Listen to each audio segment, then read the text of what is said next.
Where's my guys? How you doing? Happy Super Bowl, everybody. We got Puffco. We've got Focus V. We've got Dr. Dabber. Lots of fun today, guys. We got all kinds of fun stuff for the next hour. We're going to be dropping some amazing bundles. So who do you guys got going for the Super Bowl? Let's go to the chat. We're going to do all kinds of awesome trivia today. Rue's here. Doug's here. Time for some parties. I guess we should all start off with a dab. What are you guys smoking on?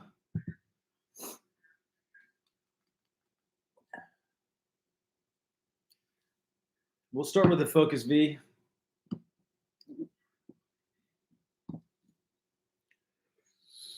I hear my voice in the background.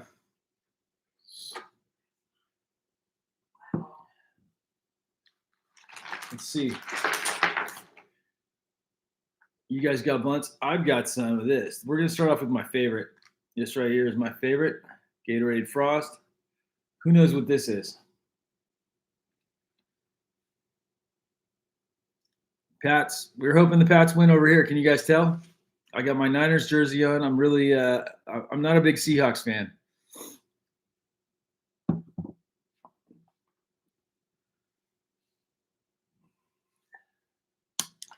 Oh, I got the spirit every Sunday for the Niners. It's really sad we're not playing. I got really frozen dabs. These are fresh out the freezer. We got bags. And more bags.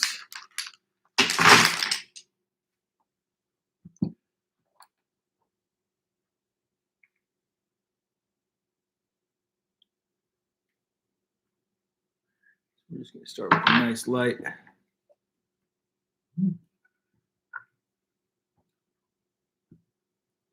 Yeah, a lot of hemp, Doug. A lot of hemp.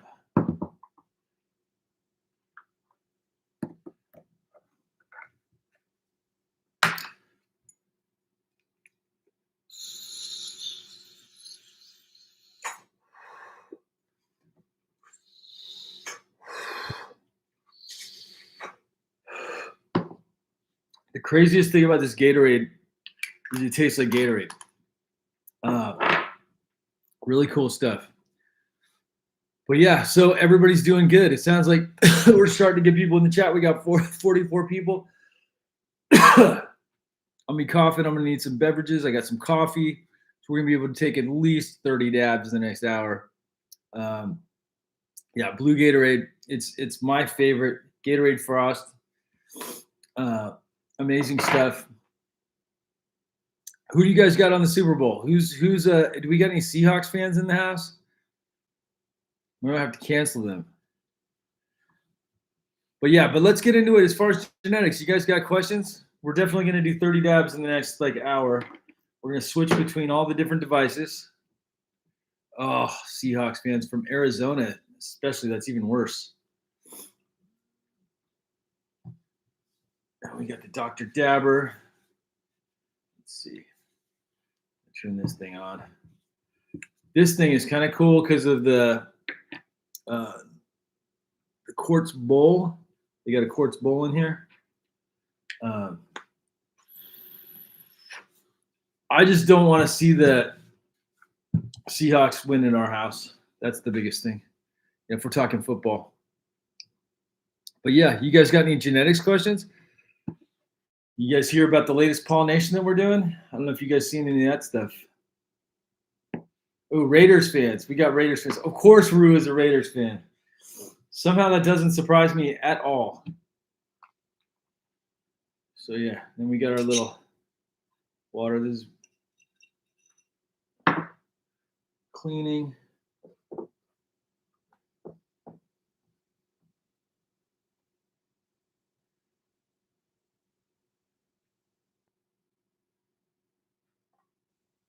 Heavy Z. We see a lot of Heavy Z out there lately. I've been seeing a lot of good photos. You know, I like Brady. I like Tom Brady, believe it or not. As a Niners fan, I think Tom Brady's pretty cool. I mean,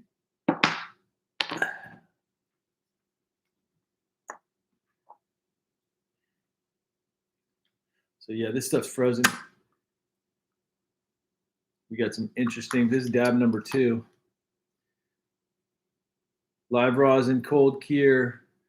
What is the genetic though? Oh, tapas and terps. This was the special one. I don't remember the strain. Oh, it's orange.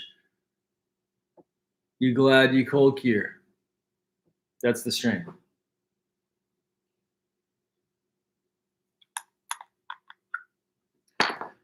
Who's ready for a trivia question? I love it. I don't even have to type it. So must live in the U.S. First time winners only.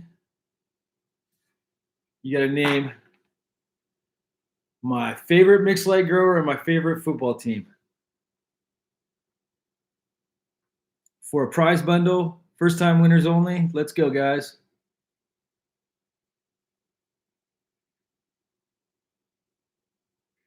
Worried that I'm going to have a seizure. You don't have to worry about me having seizures, Doug.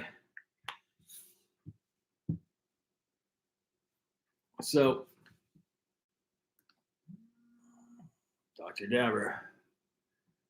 Oh, yeah. Dirty South, you can't do that. You already won last week. Dirty South, you've won before, correct?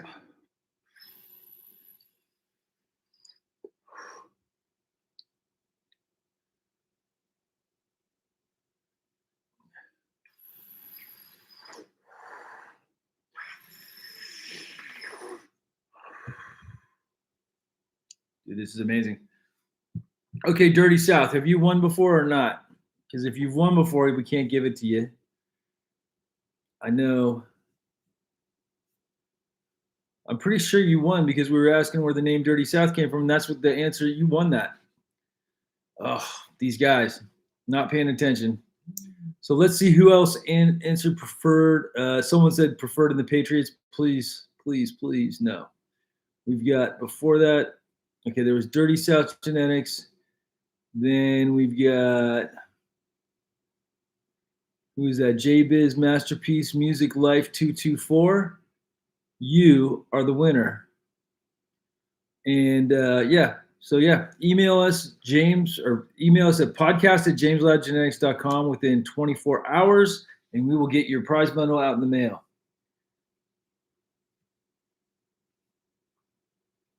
Oh, Dirty South.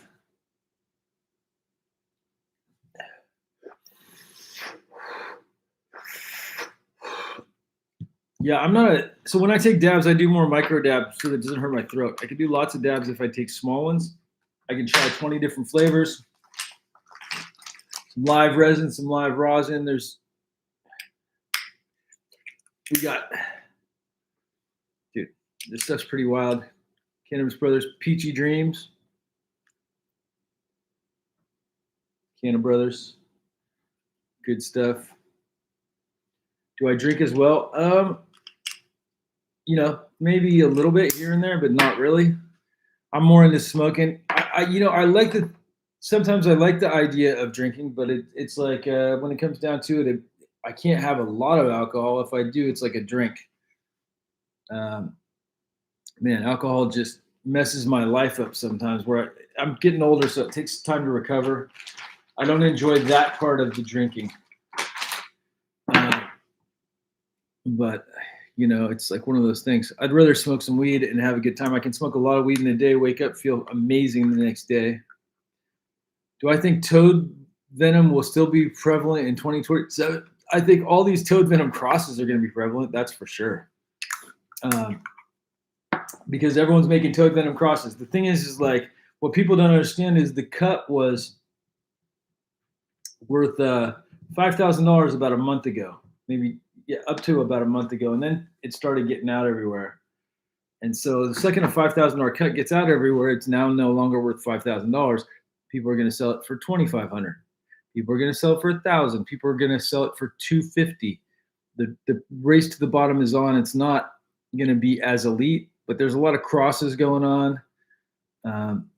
Archive, yeah, shout out to Archive for his Toad Venom crosses early on. Copycat Genetics, he's had the S1 for a while. Is Toad Venom great? It's cool. It's got its own thing. It's gas. It punches. It's strong, and I think right now strong is super important. If we're talking about, let me get this here. If we're talking about stuff that has effect, people are looking for strong effects with genetics right now.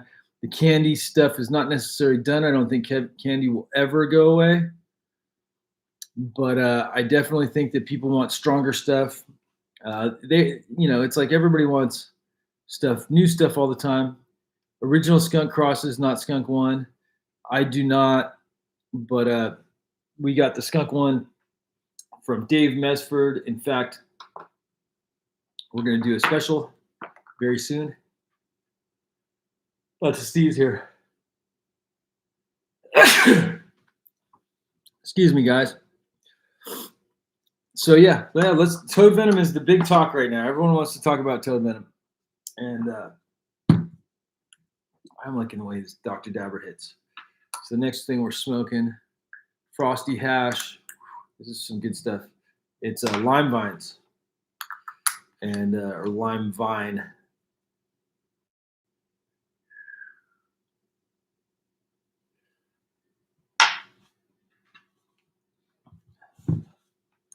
Dr. Dabber is pretty easy to use, water filtered. It's got its own thing.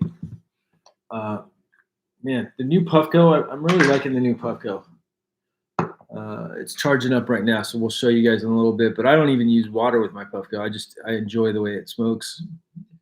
The Focus V Sport is great because it's so simple.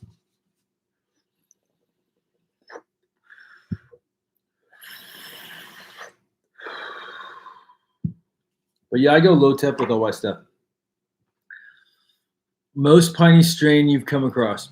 I would say OGs are the most piney, and specifically, the funny thing with OGs, to answer your question about pine, is there's a ton of different varieties of OG as far as different cultivars that have different expressions that are all with piney, earth, citrus, and gas, right? So OG is kind of that spectrum right there. And then depending on the batch, depending on the exact cultivar, you can get different expressions within that. So sometimes it'll come out more piney, like SFV. It's a piney one that, I love that pininess. Same thing with Wi-Fi 43.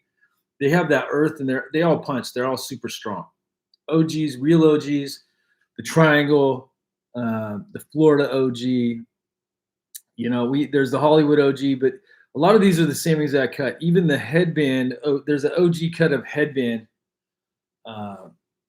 But I like they're probably, we talk about difficult cultivars to grow. I would say cookies and OGs are the most difficult, and it's one of those things that they're just not happy plants. Skittles, another one that's very difficult to grow. I feel like if you want to grow something easy, grow Blue Dream. Go grow Blue Dream crosses. Go for stuff that has hybrid vigor. But if you want to challenge, grow some OG, because you could, the whole time the plant doesn't look super happy. Same thing with Skittles. It just doesn't perform. It veges really slow. GDP was kind of like that too.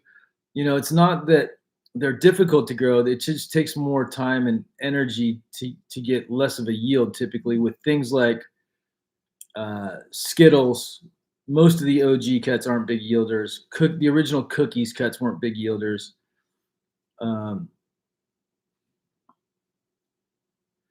Christmas tree buds. I love some Christmas tree buds, especially that old school. The buds, like OGs are definitely pine cone. Like pine cone is what I would call OG. And then if we start getting into the Master Kush was like it was like a little Christmas tree, little miniature Charlie Brown Christmas trees that were about, some of them were actually decent size, but the way the branches, it would branch out with bracts on it, and it would have this really interesting bud structure. And this was, late 90s. excuse me, early 2000s. Uh, that old school Master Kush, and it was like the LA Master Kush. We didn't call it LA Master Kush; it was just Master Kush, but it was definitely from LA. So I would say it is the LA Master Kush. Banana OG from Humboldt Seed Co. That was super, super pine. That's nice. My banana OG wasn't super pine. It was gassy and it was banana. I mean, it was like candy banana terps almost. My banana Z was banana OG times banana punch times Skittles. And that one was super special. The banana Z, we've never really released those banana Z. I got F2s. Is that something you guys would be interested in? Is some F2s, the banana Skittles to go through? I mean, I have several different phenos that we pollinated in the F2s to be able to go back to our work. Banana Punch OG Auto is a good one for sure. Yeah, it's so funny because like what you're gonna see if you pheno hunt candy banana terps is the spectrum. We were talking about with OG, the spectrum being pine, earth. You got pine, earth, citrus, and gas. And then if we start diving into banana crosses, I love going through banana crosses when you're pheno hunting because most people think, well, I want banana. And it's like, you want candy banana? You want ripe banana? Do you want unripened banana that has that kind of unripe banana smell that's very distinct? Do you want like synthetic banana, like that smells like banana, synthetic banana? Because you can get that too. You can get banana pudding, banana cream, and there's this plethora of different banana expressions that you can find. And some of them are even specific to the harvest date, which I think a lot of people don't realize. Like you can change between day 56 and day 63. The flavor can almost not completely change, but it can significantly change the expression to where that banana is now going from candy to, especially if there's any gas in there, you can go heavier on the gas and then you get way less candy. Like Skittles. Skittles is one of those ones in the early days, as far as like day 50. Some of the hash guys go even as low as day 48. But as you get towards day 63, some of those cultivars, especially like Skittles, gets way more gassy and you lose that really amazing candy expression that you're looking for. It's also not as strong. So if you want stronger Skittles, you got to go longer, but you sacrifice the terps. Banana is very much the same way. You get candy banana, but then it can go into rotten fruit or some of these different expressions that aren't super desirable. Laffy Taffy banana, like that's so banana runts was what we were going for. The actual candy, not the strain, but the candy with the banana Skittles that we made a long time ago. That banana Skittles was super amazing. And the thing that with the selection that I used for breeding, what I liked the most about it was it smelled like candy runts, like a synthetic banana candy terp that was very distinct. House of Cultivar found a few of those in some of the seeds. Yeah. Candy banana is actually an old banana strain. Yeah, for sure. I've seen it over the years. It's not, banana is not new by any means. Almost none of the stuff we're doing is new. You start talking to some of the OGs out there, the guys that are in their 60s and 70s, and they will tell you about amazing genetics, blueberry terps, some funky stuff, strawberry terps. They didn't always grow as good, or they didn't, necessarily like some of the outdoor stuff different. But I would say that they've had some of these amazing expressions for a really long time. So someone said about Fort Collins cough, that's times the Banana Z, and you will find funk extra, Fort Collins, you want to double down on that funk, you're going to get it in the Fort Collins cough because that's an NL5 haze cross. And so not even a cross, it's NL5 times haze, right? And so Fort Collins cough, there's a lot of interesting stuff like the piff and other things that have come out of the NL5 that express differently. Like piff is very like even floral haze forward, whereas like Fort Collins cough to me is like funky, like it's almost a little incensey, but it's like got a real funk and a nose burn to it. Where's Gears? I don't know. Gears helped me get this set up, so he's around. Maybe he's brushing his teeth. Oh, you gotta take another dab. But you guys see, I'm not taking big dabs by any means. That's just not my thing. Oh, we're gonna crack this one for you guys. Mitchell from 707. Ooh, this thing smells crazy.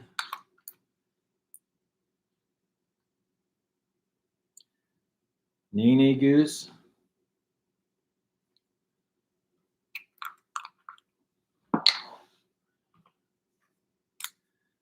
Okay, Doug, why don't you hit Gears Up on YouTube or Instagram, and he'll probably get back to you.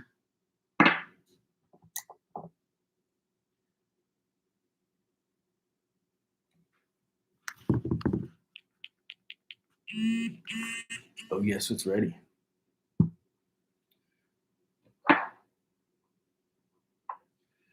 Puffco. You know, it's interesting because I feel like there's market share for everybody. These guys, all three make excellent products. I'm a big fan of the Puffco, but Sam over at Focus V, he's been on the podcast. I love Sam. And then Dr. Dabber, shout out to Dr. Dabber too. These are all great devices. They're all special for different reasons. I use them all. I like them all. But yeah, the new Puffco, the way it hits the joystick and the way it hits is great.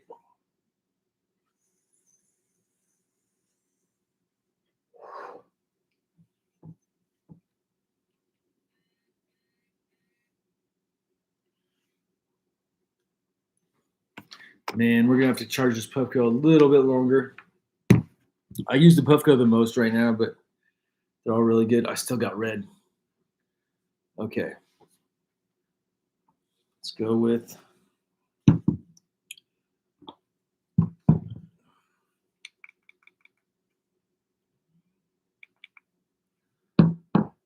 we got Chad in here. How's Chad Westport doing?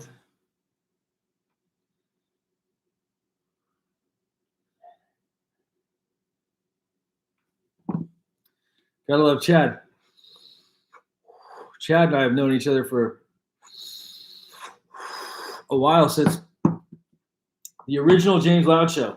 How many of you guys saw the original James Loud Show? Maple syrup strain.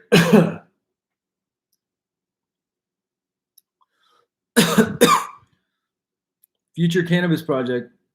Good times. Chad was our. It's funny because like how Chad is, or how Chad was, is kind of how like Rue and the ambassadors. Chad was one of the guys in the chat all the time on the Future Cannabis.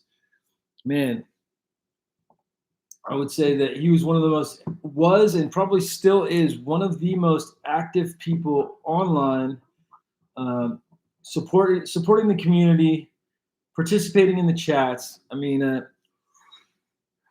solid guy. Man, that stuff's strong from Mitchell. Ooh. We got some good stuff.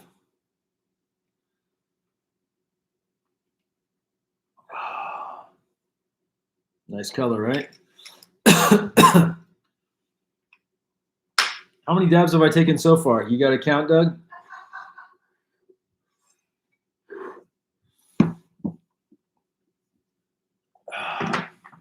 So many good things. So little time. The Chad interview was my intro to the James Loud podcast. Permanent Midnight coming out. We are doing more the Permanent Midnight, the Perm Mids are they're coming out soon. People really love that Permanent Midnight, and then the James Loud. We're also going to clone with that, so we will have some clones available of some interesting expressions in the very near future. James Runts, my selection of James Runts will be hitting the market. Yeah, we got some wild stuff. Hindu Kush. Yeah, I miss the old HK. But yeah, Permanent Midnight. That was our best seller last year. People loved that Permanent Midnight, and I think they were really good expressions. In every 10-pack, there was good stuff, right? It took a lot of work going through those as well. Yeah, you guys want to see a hot knife? I don't have the hot knives. Jeanette would kill me if I hot knifed right now with our knives, first of all. Second of all, I don't have an electric burner that I can run it off of. We got gas here. Mystic Mountain Blueberry is another one of our winners. I love that Mystic Mountain Blueberry. I'll be asleep by the time the Super Bowl starts. I can't wait.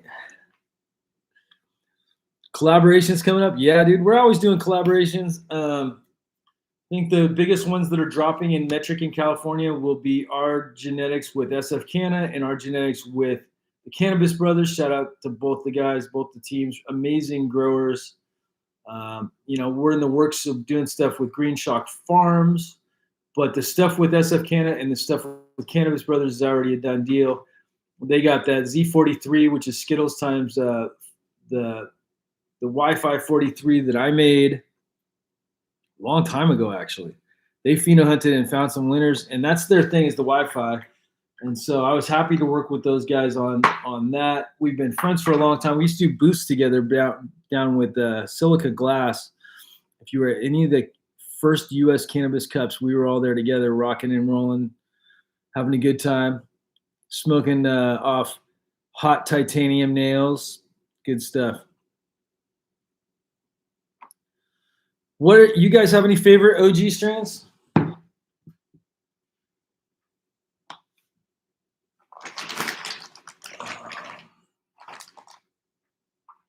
I don't even think I took a dab of the tits. It's really strong. Stuff is good though. We'll go for a little tits.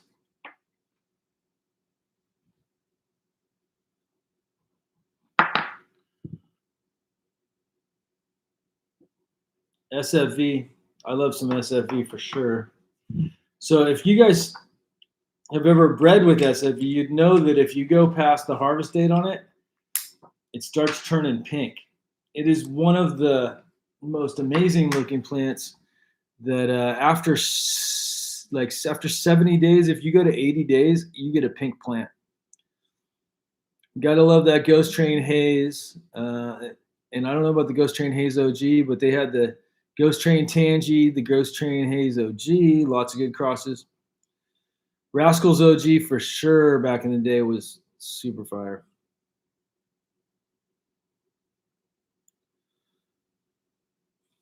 OG 18s. Yeah, I mean, I'm all about the original OG cut. That's my favorite. We got the Mad Dog cut on the site. That Mad Dog cut is something special. My favorites are just like the Mad Dog, the Ghost, the original Josh D, and the one we called Headband. Yeah, I'm a big fan of Preferred, so shout out Preferred. They're winning stuff. I like what Dave's doing for the community. I also like the quality that he's promoting and selling.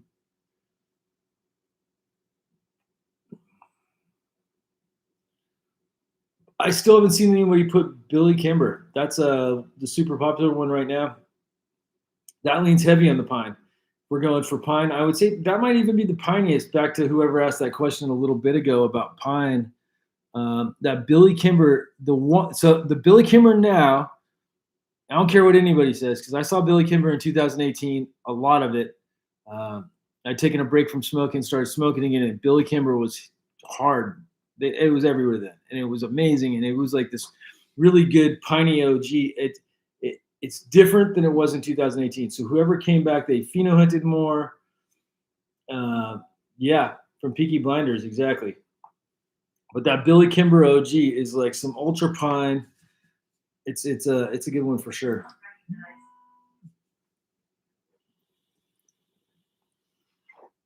Does anyone else have a TV that talks to them, even if you're not talking to it? It wants to talk back.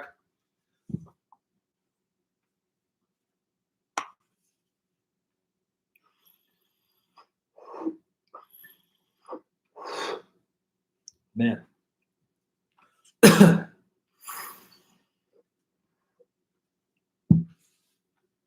These baby dabs. they're like micro dabs, but that stuff it burns the back of my throat a little bit with that rosin.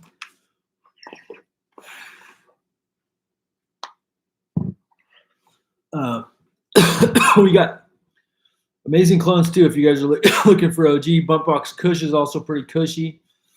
That's another good one. But yeah.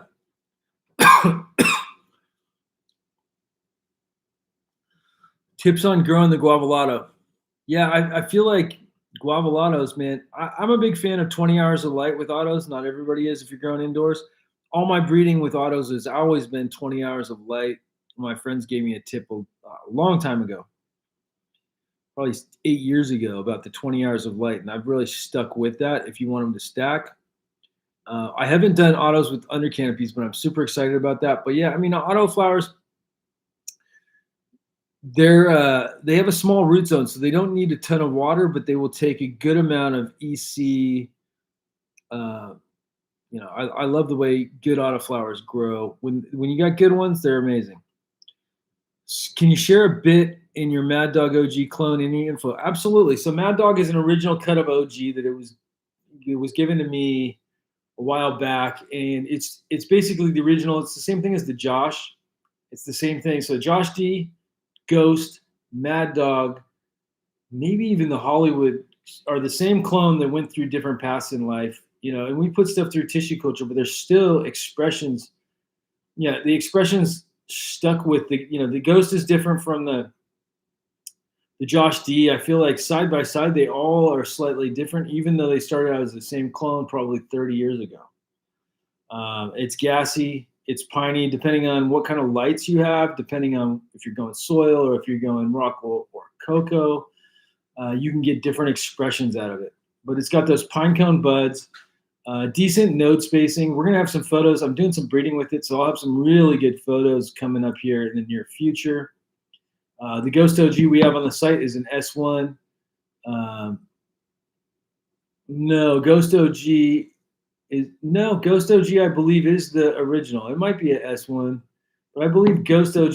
On our website, we have a Ghost OG S1 that I made that is it's just a self version of Ghost, which is a really good one. Just had Durban times Alien Bubba. Just bought 4-year Chem 91 clones. Any advice on growing the Chem 91s? I feel like Chem 91s are one of those ones that kind of keep growing through flowers, so you can expect it to get nice and tall.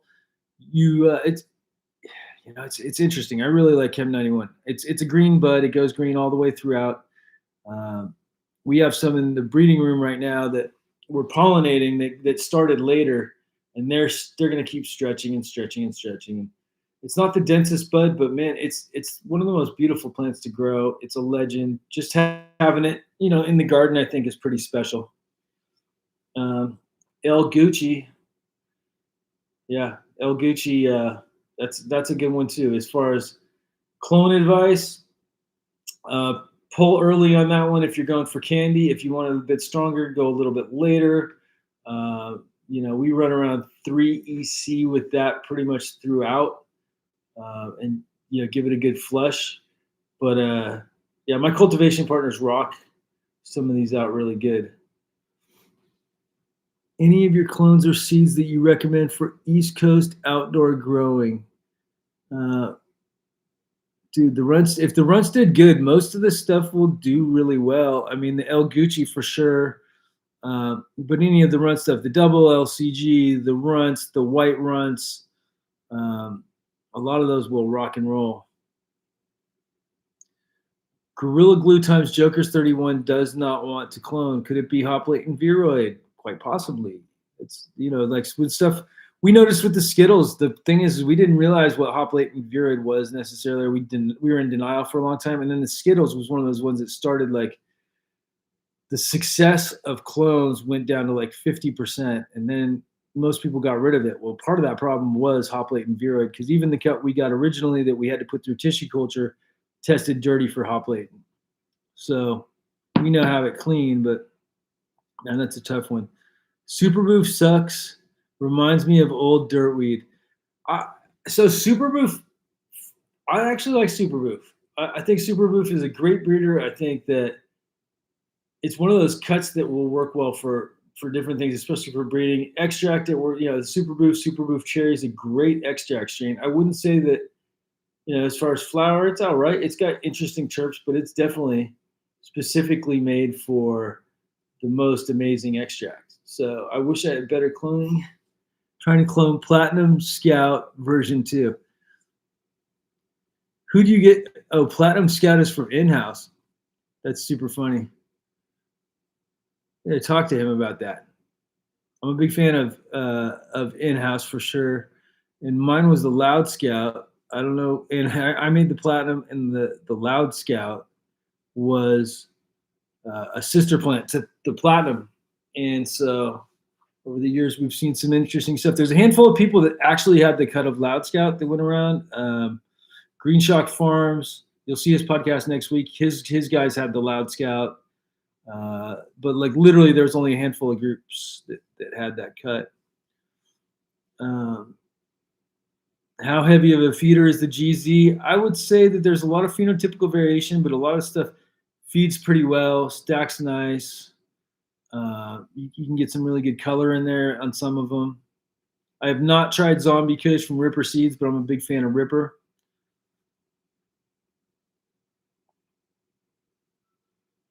GMO cut. That's a fire GMO cut. It's really good. It's basically so GMO is great. I don't know if you guys know about GMO, or you're asking for more info on the actual GMO. You already know about GMO, but GMO is a longer flowering variety. It's a really good hash genetic. It's a hash strain specifically for hash, and it's gas. I mean, you could grow it for flower too. Don't get me wrong. In 2014, it was the latest and greatest thing. Everybody loved it. My friend Marlon Asher went from smoking the OG that I had to fucking almost smoking exclusively GMO because it's super strong. It's not my favorite, but it's like I'm a Gorilla Glue fan. I would take Gorilla Glue over GMO, but it's ultra fire. If you need something to get the job done, and you only have room for a couple plants, you want something super strong that'll last longer than the stuff that's weak. It is one that'll slap you in the face every day when you fire it up again. And I think that's what was so attractive about it in the beginning. But also it dumps and makes really good hash. A lot of these hash crosses are made from GMO. You running any specials on the clones? We're doing 50% off. Go get your clones right now for Valentine's Day. Yeah, you got to love the clones. I trust everything made in a different country. Doug, that's great. Blue Runs. I think we discontinued the Blue Runs. And the Blue Runs that was discontinued. 50% off damn right now. Yeah, you guys got to get this 50% off deals for the clones. We got good deals on seeds. Advice on LCG clones. As far as what kind of advice do you want? How to grow them properly? I mean, it's so funny because really to give anybody advice, it's tough because everybody's situation is so different. Are you growing in rock wool? Are you growing in cocoa? Are you growing in soil? Are you growing aquaponics? Deep water culture? Really depends on what you're doing. To give you proper advice, you really want to know the situation. But I mean, I can tell you it's going to harvest in 60 days, give or take. You can go a little earlier sometimes. Now with the Emerson effect with this far red, dude, like the Favens and Mango's been experimenting with this for a long time, but the new Favens, they have the Emerson effect, so you can basically get your harvest a week earlier. Now, my question is, what do you sacrifice by harvesting a week earlier on stuff that's like a 63-day cultivar? You get something to affect the light. Do you lose anything with that? I want to see the data. I want to do the side-by-sides, right? So the answer is we don't know, or I don't know. And other people that say they know, show me your COAs. Let's do a side-by-side smoke. Let's see, what else? Loud Red Zeppelin, please. Bottom. Oh yeah, those are good ones. I love that red. I love the name too, Red Zeppelin. Someone else had a name, so I had to call it Loud Red Zeppelin. Yep. Blue Runts is long gone.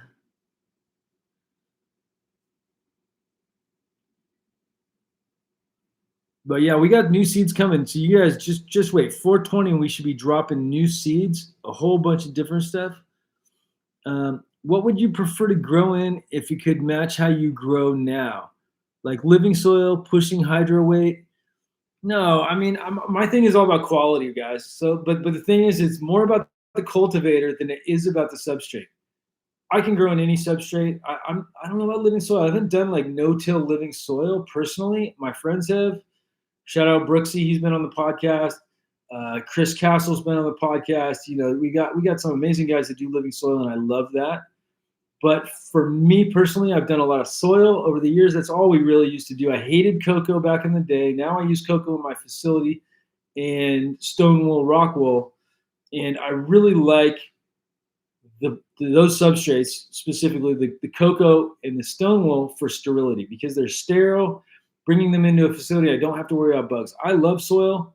Bio 365 is another one that I'm a huge fan of Bio 365, but you know, my go-to right now at the facility, you know, Bio 365 at the house all day long. Love that stuff. Kaya, I love the Kaya. Kaya cocoa is great. And then I work with Grodan, and we got Stonewool for seed production because I can crop steer. And what I'm trying to do with that is really get larger amounts of quality seeds. I'm seeing how high I can push as far as we're using under canopy PPFD. We're dialing it in. I work directly with some of the guys over at Grodan, so it's really nice. So we're analyzing charts every day, looking at drybacks, what kind of drybacks we're getting overnight.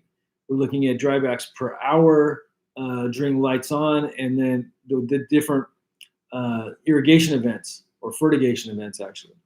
So if we're looking at it like that, then we're able to really go, okay, well, we want the water content to be this by this time, and then, you know, like maintain that. And then we're getting these drybacks every hour. And then 3 hours before the lights go out, we're basically not feeding. And then I do one pulse in the middle of the night to basically bring it back up to the water content that I want, or prevent it from dropping below the water contents that I don't want. And we have 18 sensors in the room, and there's 18 lights. And so we're really able to start looking at cultivars and dialing it in. So I love Stonewool for that. Now, as far as for smoke, I think that you can do really good stuff. It's like Dave from Preferred, his stuff out of Florida, his stuff he goes cocoa out here, rock wool, stone wool in Florida, and they kill it. It's amazing tasting. It's all good stuff. There's a handful of guys, Planta, they have some of their lights, and you would never know. And the thing is maybe you would, but I don't know. You give it, their coffin candy is so good, grown in rock wool. I will smoke that all day long, and I love it. But I also like Living Soil, Grow for Life, shout out. I just got some of his stuff, and then Kraken Genetics works with Grower for Life, and so I got to try some of their amazing flower. His stuff is small batch. Living Soil, I mean, epic. Yeah, I wish we could do Living Soil. Bio 365 is cool. They're great. They're great people, man. I think they're all great people. It's like I love Kaya not just because of the quality of the cocoa, but because of the company, man. I like try to support, as long as I love the product and the company's good, I really try to lift them up. Good people goes a long ways. United Nutrients, I have a really good, long-standing relationship with United Nutrients, Kaya Cocoa, Hygrazon, because there's really good people behind the brand. And Bio 365, another one, they got really good people behind the brand. Charcor, my friend Michael Leone, their cocoa is also really good. I've used that before, but yeah, Kaya is my go-to right now. Like we do everything, Kaya. No-Till Kings, they do Living Soil large scale. Yeah, I think No-Till Kings, I got some of their flour from Soil King, from Pat. And that was actually, the flour was really good. They had some Jack Frost, I believe, that I haven't seen that name in forever. It was super good.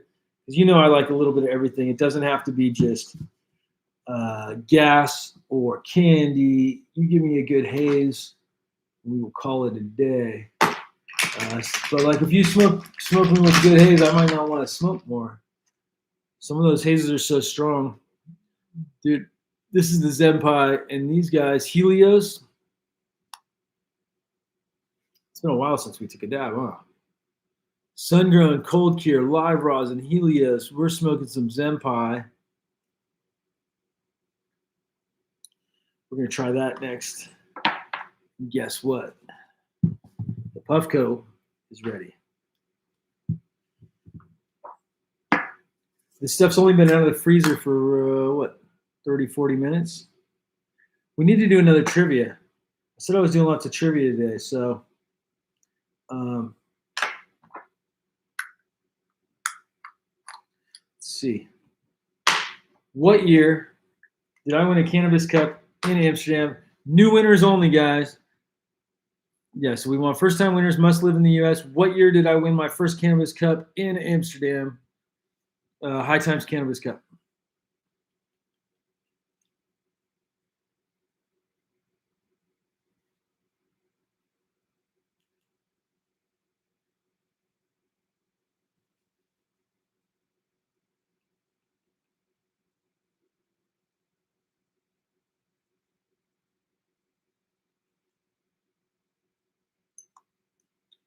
Ooh, it's starting to heat up.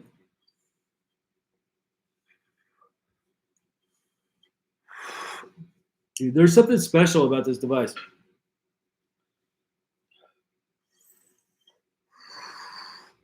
Stony Stark, we got some 2012s. Who was the first? Brandon, the mad scientist. Is this your first time winning? Because you're a winner. The mad scientists. You're the winner 2012. Amsterdam was the first year. Let's see who else answered 2012. Spanish Dre number 5. Stony Stark. All three of you guys were the first. The three of you email podcast at James Lab Genetics, as long as you haven't won before and you live in the US, email podcast at James Lab Genetics within 24 hours. Those 3 people only. We're going to do another trivia question right away, too. Who's counting how many dabs I've done? That might be one of the trivia questions at the end. Also won in 13 and 14, yeah. Loud Scout, there you go. Next trivia question, guys. What was the winner? Loud Scout. Must live in the U.S., new winners only. We're going to do some winners questions, too, for all you previous winners. But what did I win with in 2012? What was the strain?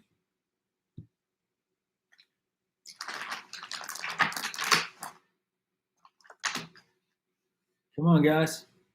Loud Scout. Tyler, good job. So go ahead and email podcast at jameslabgenetics.com within 24 hours. You are the winner and you get a prize bundle.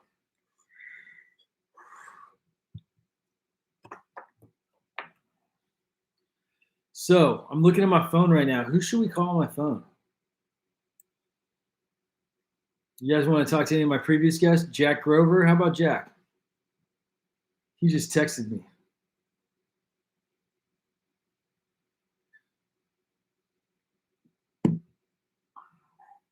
Oh, yeah. Let's call Rue. How about we call Rue? Let's see.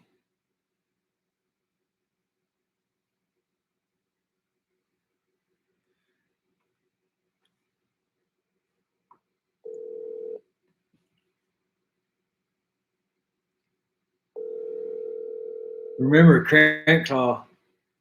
Hello. What's up, Rue?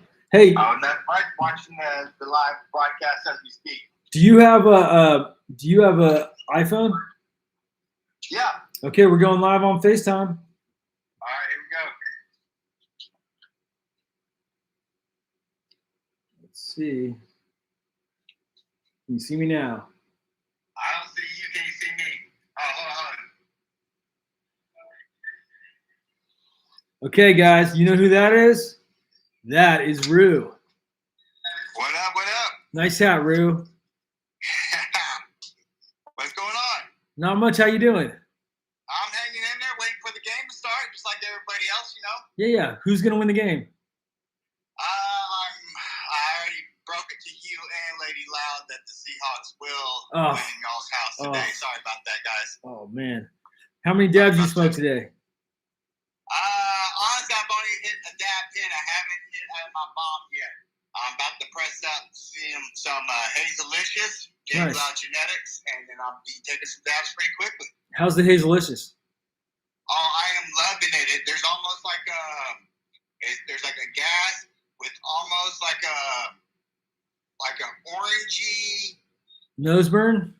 Yeah, like there's like an orange something behind the tan. It's not I wouldn't even call it tangy. It's like orange peel. Almost like there's orange, like there's little orange candy drops. Yeah. It almost has like a little taste of that. Yeah, it's interesting. I think that like you can get within the orange. That's another one we talk about flavor profiles and the different possibilities. You know, we talked about the different things in gas, the different things in banana. Let's talk about orange, man. There's so many different things you can get with orange expression.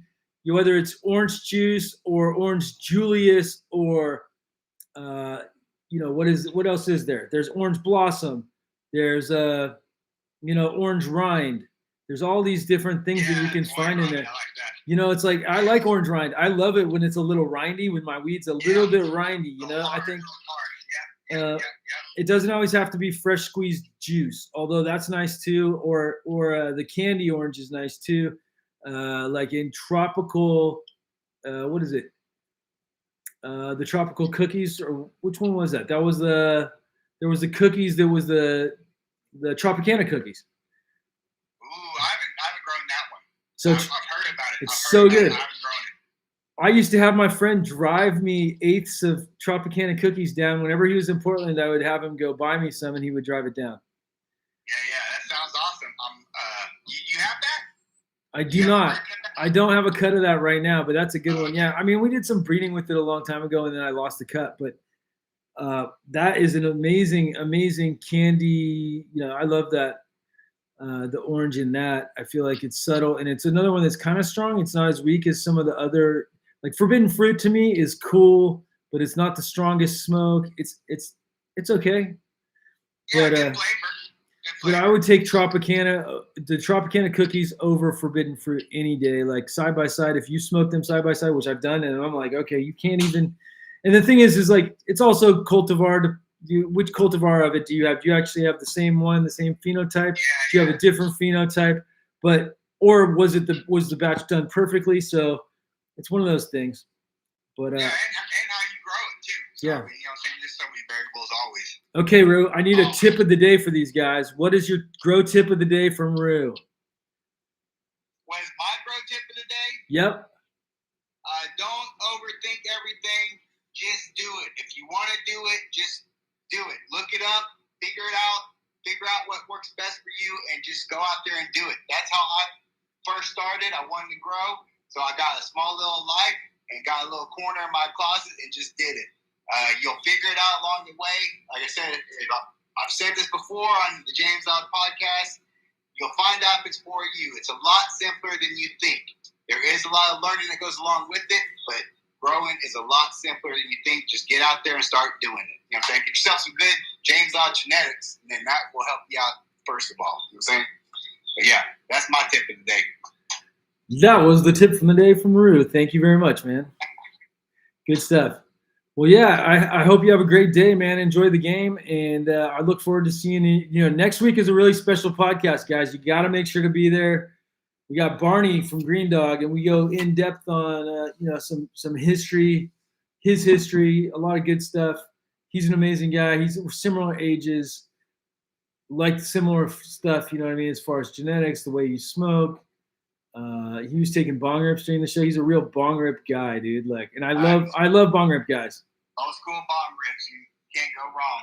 You know what I'm saying? Yep, hot knives and bong rips. What will happen? You know what I'm saying? We'll see. Dude, could you imagine doing your hot knife into a bong? There we go. Hot knifing the weed in the. Dude, yeah, hot knifing the hash right into the bowl. You could do that. That would be a new thing. You know what I mean? Get this, you want to get that knife red hot, Pack your bowl with hash. Right next to it. Tap it in. Yeah, you're gonna rock. That's gonna get you good. It'll lift you up for sure.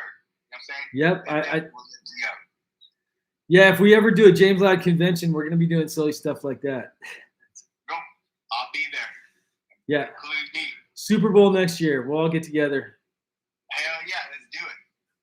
Let's do it. Fantastic. Well, thank you for your time, Rue. I will talk to you soon. Have a good one. All right, peace, everyone. Everybody knows what to do. Smoke weed, baby. Peace. There we go. Okay, what else do we got going on, guys? I think it's funny because I still smoke bong rips. I go downstairs. Like if I can't sleep, sometimes I'll take a big bong rip. They're not even big ones. Sometimes just little ones. Jack the Ripper. Jack the Ripper. Who knows that song? From that's our next trivia question. Who sang the song Jack the Ripper? They've been on the podcast actually. Open to everybody. They're from Northern California. Jack the Ripper. They've been on our podcast. How many music groups have been on our podcast? Lindo Dope. Oh, Rue, there you go. Rue is the winner. Make sure to email us. You have our email, Rue.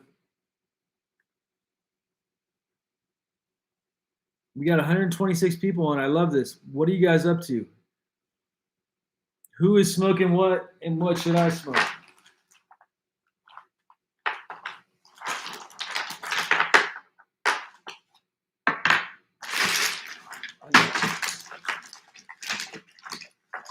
I got some humble kind. I got some book sauce. That's some pretty good stuff. Ooh, you know what I got in here? Live resin. What's that, Jeanette? He has that song too, Jack the Ripper? Oh, wow. Whoever said Jack the Ripper, we got to go back. We got to do a freeze frame, go back, find out who said Jack the Ripper. They are also, whoever said Jack the Ripper first. Yeah. I don't remember that song from LL Cool J right now. So I got a question for you guys. What's better, rosin or BHO? Second question for the chat. There's been a lot of hate on like live resin, right? Versus rosin. What's your opinion? And the best live rosin in the world, the best live resin in the world, should it cost the same as the best rosin in the world? And why is it better or worse? It's a more natural product. You guys like it because it's more natural. I don't go for the stuff that's cheap either, Doug. I like the good stuff, but I think that there's levels to all this shit, and I think the guys that make the best BHO, live resin, good starting material, I think that should be worth the same as good rosin, as the best rosin. I feel like that stuff, there's price points for everybody, and there's nothing wrong with people that charge more. Live rosin doesn't hurt lungs. I think, honestly, like if you go low temp, live resin is really good, and you get all those water soluble terpenes. That's the one advantage for sure. Is when you wash it, you're going to lose water soluble terpenes.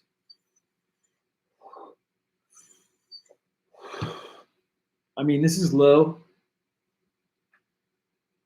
We're low.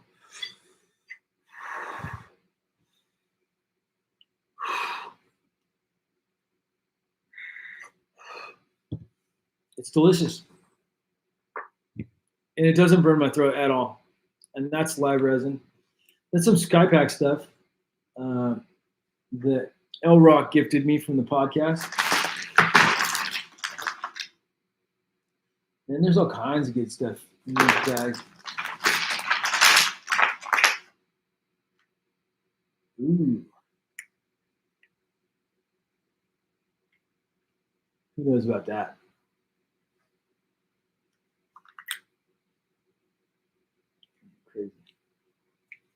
Crazy terps, guys.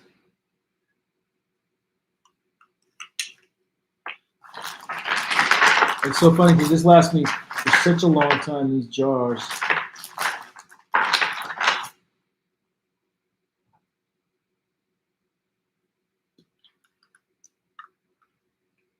Am I moving to Germany after the hemp seed ban? No, I'm not. Not at all.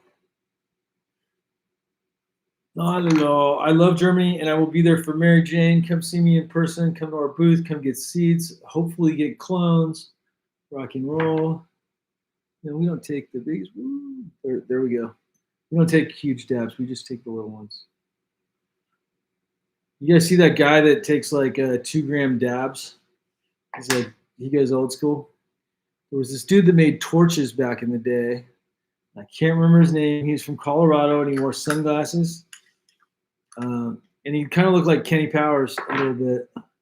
And he used to take like these dabs that were like this long. He'd have these huge, like 5-gram dabs, or at least they looked like 5-gram dabs. I'm not sure what they were, but it was shatter that he would dab into these hot nails and just destroy. That just destroys your lungs. But you don't get a lot of terps. It's all for show. When is Kevin Joddery coming on for an episode? And can I come on for an episode and act like a jackass? Doug, the answer is no. And as far as Kevin, I'm not sure. I would love to have Kevin on soon. We know each other.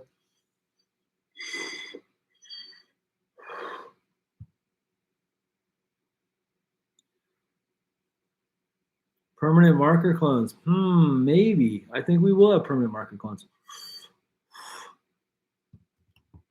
We have permanent marker in culture.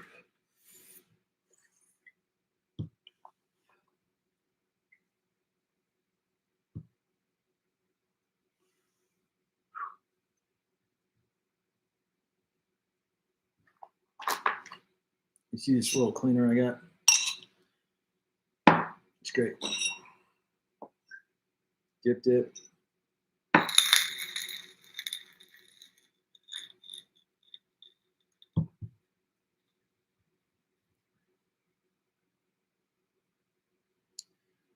I mean, so you guys are worried about the seeds getting banned. Don't worry about that. They're not getting banned. Enforcement is really difficult. Now, they could change the laws and make things more difficult for things like clones, but seeds are not going to get banned. That's not really going to happen. Just because it was written that way, I think you're worried about stuff that you don't necessarily need to worry about.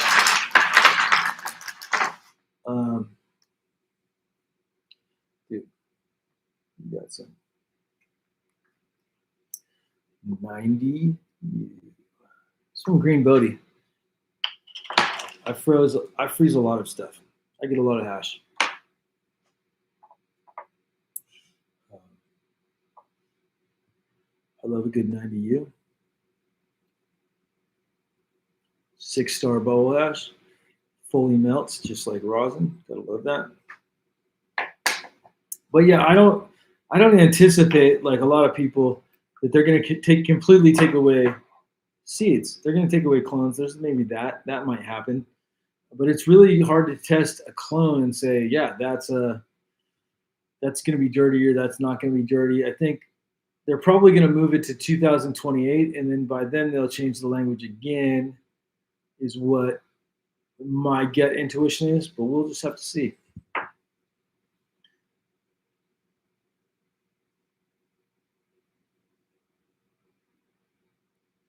Good seeds, CBD, CBG. Yeah, there's lots of good CBD and CBG strains. Clones, try the. We got some Flow Garden ones coming too.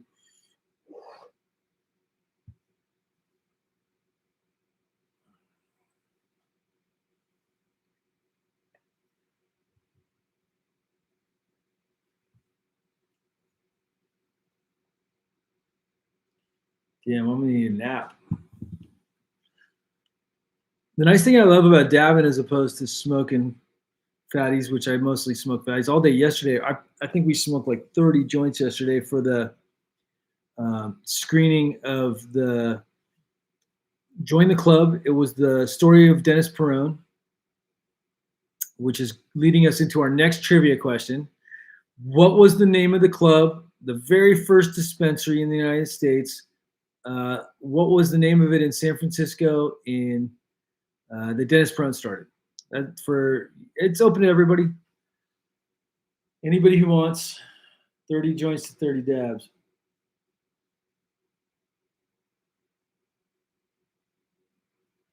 Plus or minus 6 or 7. It was not Harborside. San Francisco Cannabis Club. Yes. San Francisco Cannabis Buyers Club. AK Spud, that is actually the correct answer.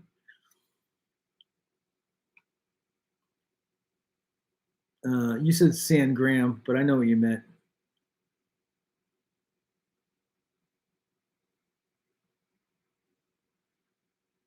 One of the most amazing documentaries I've seen in a long time. Really motivating, guys. If you have a chance, I mean, I think it'll be probably on Netflix or something like that. And I really hope that you guys all get a chance to see it because it's really motivating. I think so many of us have either forgotten because we have, bad memories, or you weren't there because either you're too young or you weren't part of the industry as it was evolving in those days. In 1996, that was 28 years ago? Wow. No, more than that, right? Pretty wild. Not the Dallas Buyers Club. They stole the name. But yeah, the Cannabis Buyers Club. That was a good movie, though, by the way. But yeah, so the documentary, anyway, going back to Dennis Peron, and I think so many people forget how this all started, and most people don't realize that fighting for AIDS patients to be able to have access to medicine is really where legalization started and kind of took off and evolved into what it is today. There's guys like Dennis Peron that because he was trying to get access for sick people, we passed Proposition 215. Prop 215 is one of the reasons we're all here today talking about like we are on YouTube. It's because of people like Dennis Peron. There's lots of guys that were part of it. Maybe some of your friends, maybe some of your parents, maybe some of your older relatives were contributors to the reason it's legal today. I mean, I think my aunt, she was another one that wanted safe access for people for medicine and was talking about it very early on. But yeah, good stuff. So what's your favorite washer from your catalog? That's a more uplifting creative high. The Tits one isn't available right now, but Tits is one of those. That's probably one. It's not available on our site, but that's a good one. And I think also the Bananaconda is a great washer. Lots of good stuff.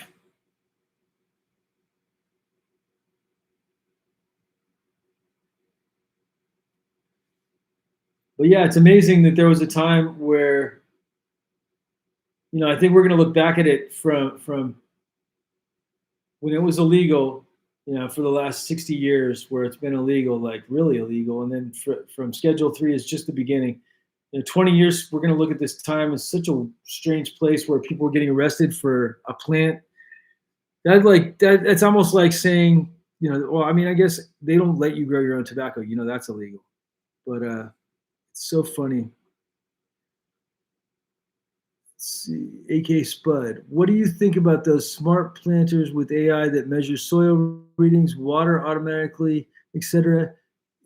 AI is growing fast. Think anyone would use it for other niche home grows? Dude, yeah, 100%, dude. So AI is so amazing. It's like, so I can show you guys on my phone real quick. I use Groday and GrowSense. We have the eGrow software. And basically I can log onto my phone. They'll make all this stuff accessible for tents. So literally I can come in here, I can see these charts, I can look at my Water content is blue. We're going in here and we're looking at EC, the temperature in the room, the temperature in the stone wool. We can look at the VPD. We can look at the parts per million of CO2. And then I use Open Sprinkler. Open Sprinkler is super easy. And we can go in through all our rooms and we can go in and, I can look at the programs so I know what's getting watered when. I can adjust the programs. I can do it all from my phone. This is all going to be accessible from your phone, from apps that are using not AI always, but sensors, and then being able to put that data. And the AI part is where it's going to be able to do it, and you won't have to do it. It'll do it for you, right? So that's the AI side of it, right? That's what's coming. Right now, we can already do this stuff.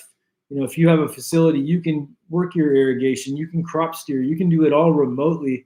Like, you could even hire somebody who's really good at interpreting data to work with your grower if your grower's not that good, and you can crop steer. But soil, it's like shout out to Agritech too, another great brand. We use their sensors as well. We do redundancy, so we got Agritech, Groday, and GrowSense. We do have some Trollmaster sensors too, but we're constantly comparing data.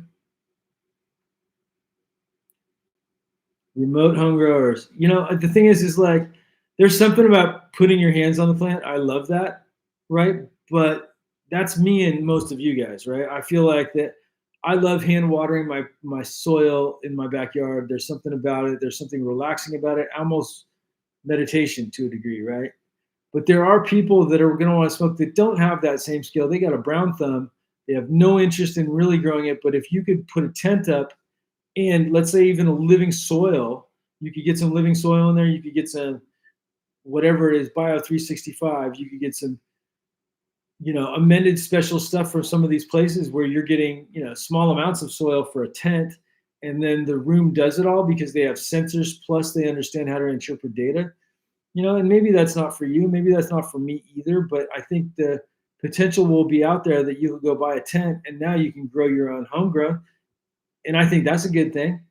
I think that we should all be allowed to grow our own medicine, and I think that it's the right that we have, and not even just whether it's the law or not.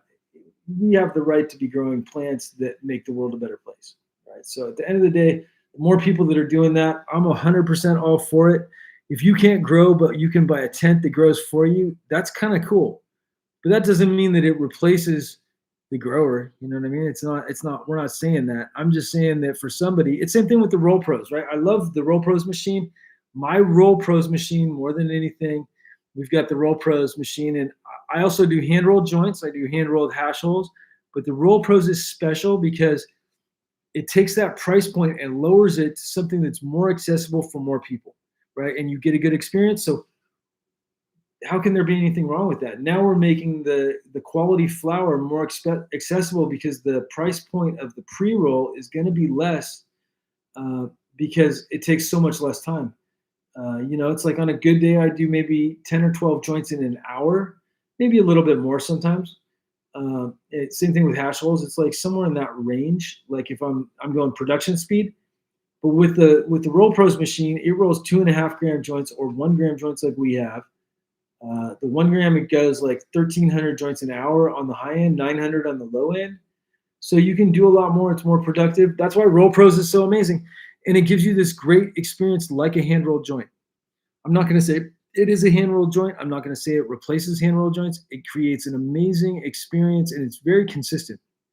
It's more consistent than anything anyone could do with hand. I think there's something special about like hand rolled joints and all these amazing joint rollers. Don't get me wrong.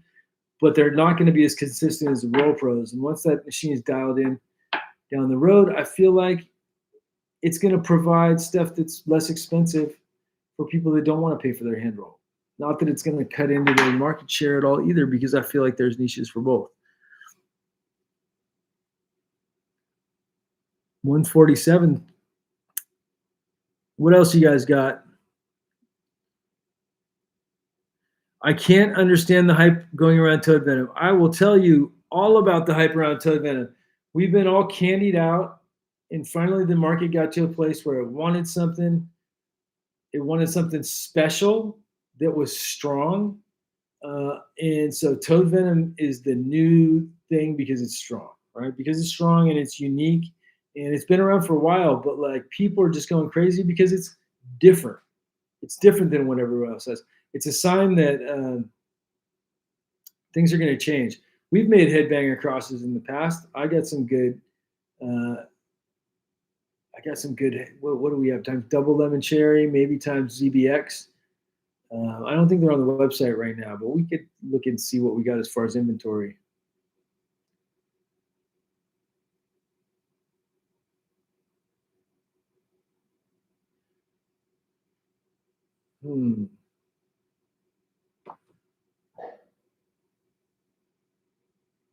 Pat and B, some of my favorite people in the whole world. Our friends that live in Oklahoma now. I'm so sorry you guys live so far away and have to deal with the snow. I miss the dogs. You guys are great people. I wish you guys lived closer. Head soda for the win. Yep, those are good ones. But yeah, I can't wait till the Patriots win in a couple hours. I don't want to see them Seahawks win in our house, but there's probably a pretty good chance that the Seahawks are winning today. Any given Sunday, though, I'll tell you.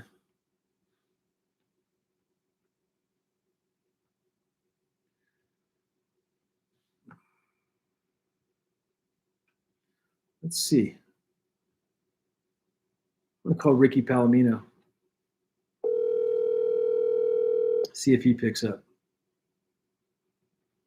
Yo. What's up, dude? Hey, did you get an iPhone or no? Negative. Oh, man. Why? Did I do something wrong? Yeah. I wanted to show everybody your face, but that's okay. Ricky's been on the podcast before. You're live on my podcast. We're doing a live stream today. So I figured I'd call and harass you, see how you're doing. I'm not doing too great, unfortunately, but I am alive, which is the best part, but not doing too great. That sucks. How's the RBK doing? You're doing some stuff with it as well, right? Yeah, I've been working on some stuff, actually. I got a couple of different things in the works. I'm hoping to have some success with some of these this year. I mean, it's been a process. It's definitely something that has taken its sweet time, trying to line up all the pieces and get the right players involved. Actually, you set me up a couple of years ago with your guys at First Class. Yeah. And they did some breeding. I haven't had a chance to get that going, unfortunately, but I'm in the mix now, trying to get a few other things done. And me and Adam Dunn have been doing a few things. So I don't know. And then I did a collab with Josh D. Nice. It ended up being pretty good. I haven't had a chance to hunt that yet either, but we did a breeding together of my RBK and his Kiss. And I think, or was it Smooch? I don't remember which one, but I have had some people write me who have bought it, and they were really happy with the results. Nice. So, yeah. Other than that, I've been feeling kind of up and down. Honestly, I had a good run last year health wise, but the last month it's been a little bit. I don't know. I don't feel great, but I have been working on this video game that I'm really excited about, actually, and I'm going to have your participation in it. So I'm really excited about that too. I think I sent you a sketch of one of the car that I wanted you represented in the game. Unfortunately, I have to modify it a little bit. I found out something that I wasn't aware of, that in order for me to do vehicles that actually exist, I have to do licensing deals with the manufacturers. Oh, nice. And had no idea at the time of putting together this game, so I can't really use it as is. I have to make some changes. Sure. But I'm excited. We're getting close. Oh, excuse me. So I'm looking forward to the release of this game. I don't talk too much about it because I don't want anyone getting too anticipated by it in case it doesn't happen as soon as I want it to. But I will have some abilities in the game to put up storefronts for people who own dispensaries, and also billboard space in the game for people to advertise their products in this space if they care to. Really cool. Thank you. You smoking right now, or how's everything going on the smoking side? I just lit up one just to take a couple hits. I've been, it's been tough because my blood pressure's kind of been all over the place the last couple months. So trying to find the right one that doesn't make it go goofy. I've been experimenting, trying to taste out different sativas and stuff, but unfortunately sativas fuck with my blood pressure too much. You're the second person that's told me that in 24 hours. I didn't realize that sativa specifically can affect your blood pressure like that. I mean, I get it. You know what? I didn't think so originally, but the more I experimented with varying buds to try to see which one makes me feel the best, because some of them had this really screwed up effect on me where they were making me feel paranoid, and I was like, what the hell? But then I started noticing with others just the way my body feels. I feel, I don't know, it's hard to explain, but I just start feeling like drag assing, and I'm like, what the fuck? And so I'll take my blood pressure and go, what the fuck? And it'll be low, and I'm like, what the hell? I'll start feeling a little bit lightheaded, and then other instances when I feel, I don't know, hot, I guess you could say, I'll take my blood pressure and it'll be high, and that's generally from the sativas. They raise it, and my whole issue is they want me to keep my blood pressure down, so raising it doesn't work. Wow, bummer. Yeah, unfortunately, but I'm working through it. I mean, there's been some pretty amazing advances in medicine the last couple of years in regards to my issues. So I got to see my specialist doctor, get some more feedback on what these test results I just say, but I'm hoping everything's okay. We'll see. Yeah, I'm hoping everything's good for you too, man. Well, thanks for letting me catch up with you a little bit online. Yes, for sure, man. I definitely want to come back on. I have some stories to tell. We're ready. I didn't get to last time, so bro, I got some good ones. Your shit's viral, bro. You went viral, more viral than anybody on the podcast. I think we got over 5 million views for your one reel where you're talking about throwing weed on the other rooftop. I got more. I got some actually with this time that I started doing a little bit of looking into it. There's some stories that I could tell that actually have video that's online that people may not know about, that they'll be able to research as I tell the story. That's awesome. Yeah, so it should make an interesting little moment in time that I could go back. Who you got for the Super Bowl today? I know the Raiders aren't playing, so these damn Raiders fans. You know what? I can't do the Patriots for the simple fact that I'm still pissed off as a Raider fan from the Tuck rule. So I got to go with the Seahawks. Nice. I hope they don't win in my house. I just like the Seahawks fans. I guess the Seahawks, whatever, but the fans are kind of jerks, some of them. Not all of them, so not all you guys, but yeah, some of my friends that are Seahawks fans, they all know who I'm talking about. Unfortunately, if you go to Seattle, I mean, they call them the 13th man for a reason. They are a really rambunctious bunch, but they haven't had as much success as a franchise as others, so they could only be jerks for so long. Oh, for sure. Well, so Sherman back in the day was a Niner hater when he was on the Seahawks. He used to talk the most crap, and it was painful to watch. And then he got traded to the Niners. Best thing ever. So I mean, he was an amazing quarterback. He really was. But yeah, man. Well, I think I got to run. I hope you have a great day. Man, thank you so much, bro. Thank you for the call, and thanks for checking up. And I will definitely be in touch. And I got to go up there because my programmer's up there. So I've been trying to make this trip, but I got to get myself checked out first. But I will be coming up there soon. Yeah. Good stuff, man. I'll talk to you soon. Have a good one. Thank you, bro. You too. Okay, so we just got off the phone with Ricky. Now, for a trivia, we're going to do another trivia question based on my conversation with him. What position did Sherman play football for when he was with the Seahawks and with the 49ers?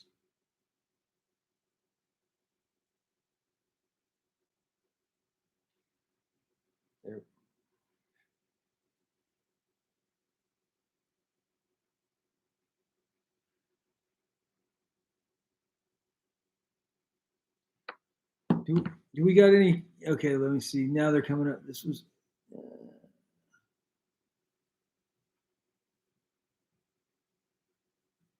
Who was first? It's cornerback, guys. But let's see.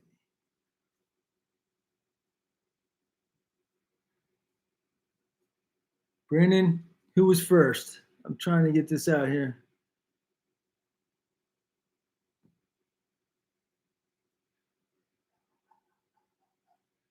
Okay, is that right? HP 4790. Starting to lose my vision here. All these dabs.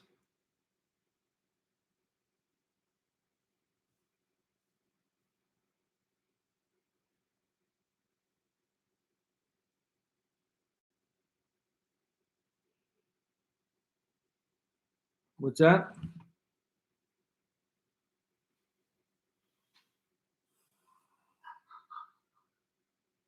Dab vision activated. Dab goggles? I need some of those. Does Method 7 make dab goggles? You guys, who has Method 7 glasses? We'll have to get them on and do another giveaway. I love my Method 7s. If you have under canopy, you better be wearing glasses.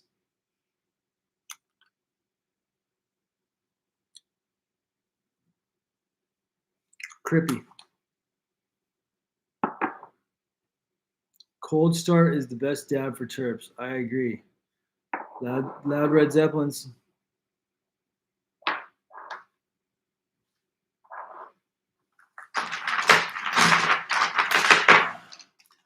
feel like smoking something with some fruit in it.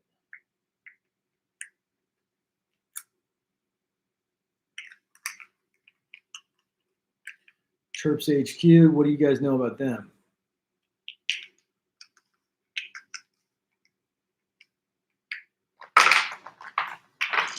What else we got in here?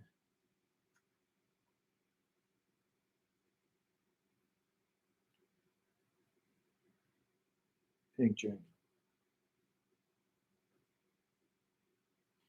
And queen.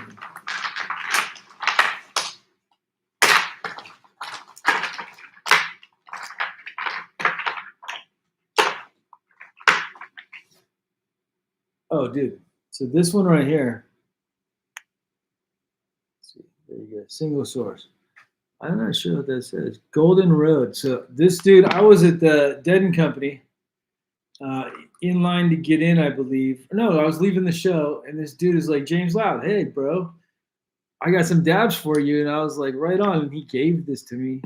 Leaving there, it's Skittles. It's amazing. It's super top shelf. We're going to smoke that next.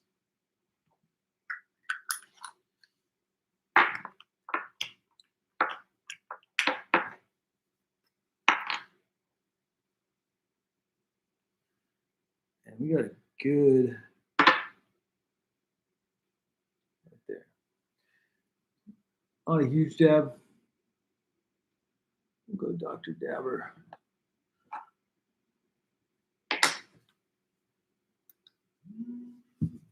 Just one push of the button. If a strain is stabilized, does that mean that every seed will be fire, or like how many seeds to find a non-Hermy fire phenol?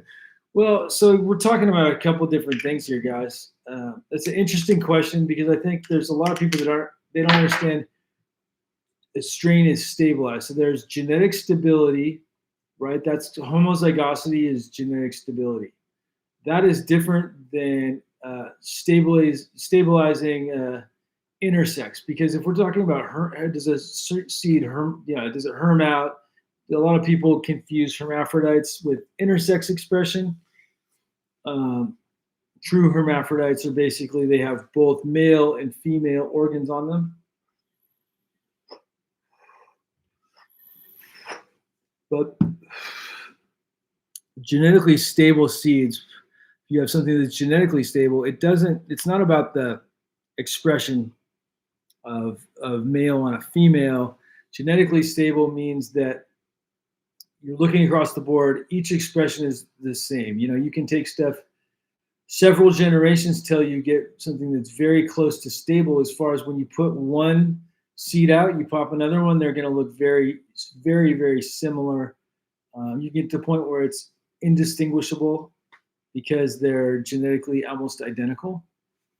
And then, as far as like the best way to approach that, and what they do in traditional agriculture models is make true F1s. And F1 is not like what you guys, a lot of people think of as F1s. Like, I crossed this with this and I got an F1.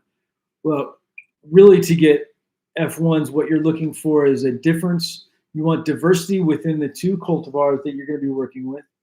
And then if you have genetic stability on both those, when you cross them together, you're going to get heterosis, which is what's called hybrid vigor. And what that does is it should be increased yield, increased expression, but something in the middle that's, from one plant to the next is very similar, almost genetically identical plants. So, and you can get that from seed. It's pretty cool. But yeah, which sour cut is the one? I asked Piff. Said not so, reminds him more of Headband and prefers the Choco. I don't know, man. The Dave from Budgelero is the only one that I can say for sure is the real one. That's the one I grew up with. I'm not saying any of the other ones aren't. I think there's lots of different potential with sour. It's also how it's grown. Gotta keep this thing clean. Yeah, Skittles taste so good, and that was from 6 months ago. Some of these are 2 years old too, and they're still just amazing. Chest freezer is sub cool. I don't know, what is the count at? I'm at least like over 15, maybe 20.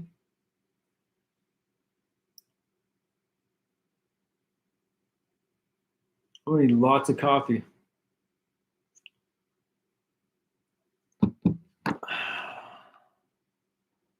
See. Who should we call next? Who should we prank call? Guys got any ideas?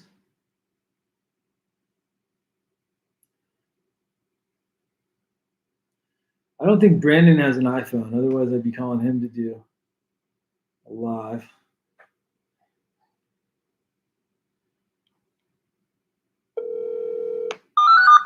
Yo. What's going on? I'm digging the live stream. Nice. Can you hear me? I can hear you. Yep, we can hear you. There we go. Yeah, I'm trying to go live with you. Everybody? Let's see. I Yeah, can't. man. Can you see me? I can't see you. No. Videos. You can call me on FaceTime. Oh Call me yeah, on Face- we will. We're gonna call him on FaceTime. Let's see.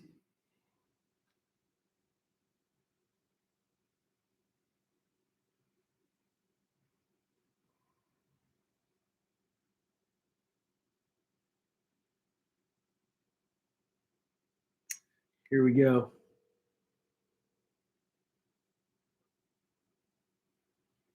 No, FaceTime. Okay, I can hear him. Try this one more time with Ryan.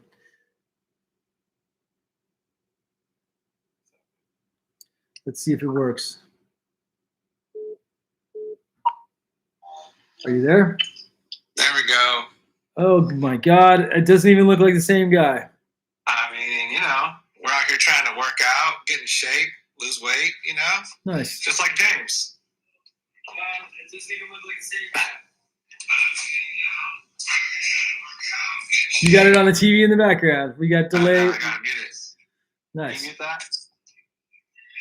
Yeah, but getting ready to watch the big game. Nice. Hoping they, like you said, I think the Seahawks are the team to beat this year. They just look too good, Anything could happen. They say any given Sunday for a reason.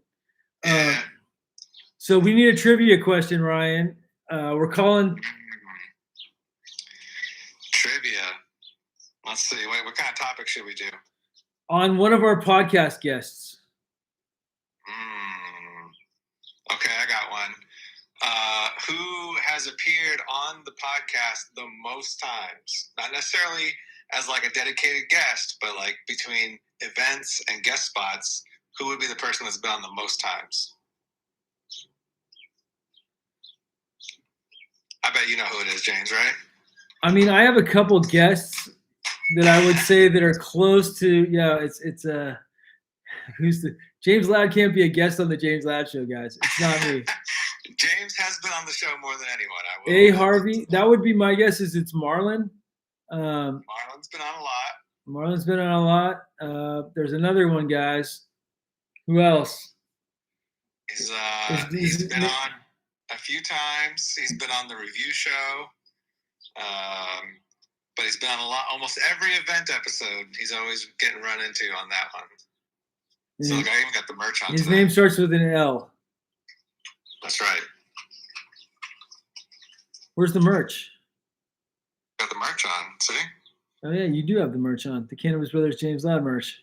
That's right. It's not Luke, but you guys are close. Ready.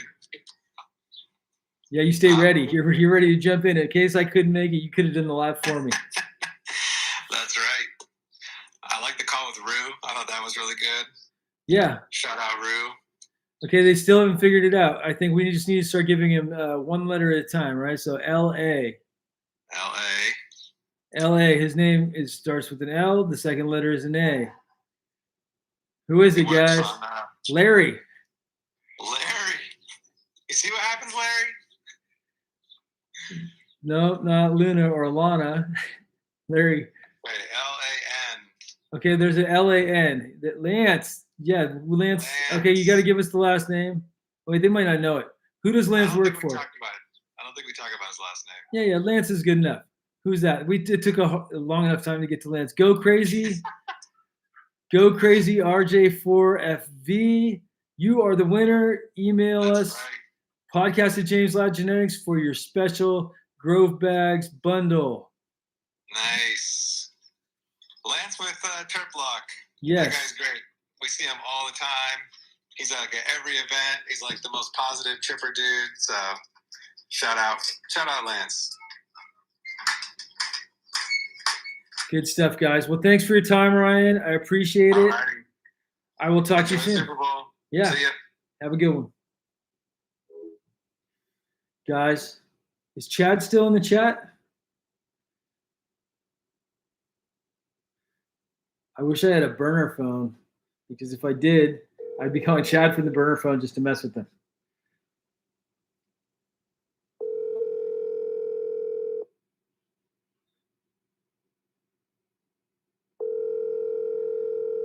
How many dabs are we in, guys? 15?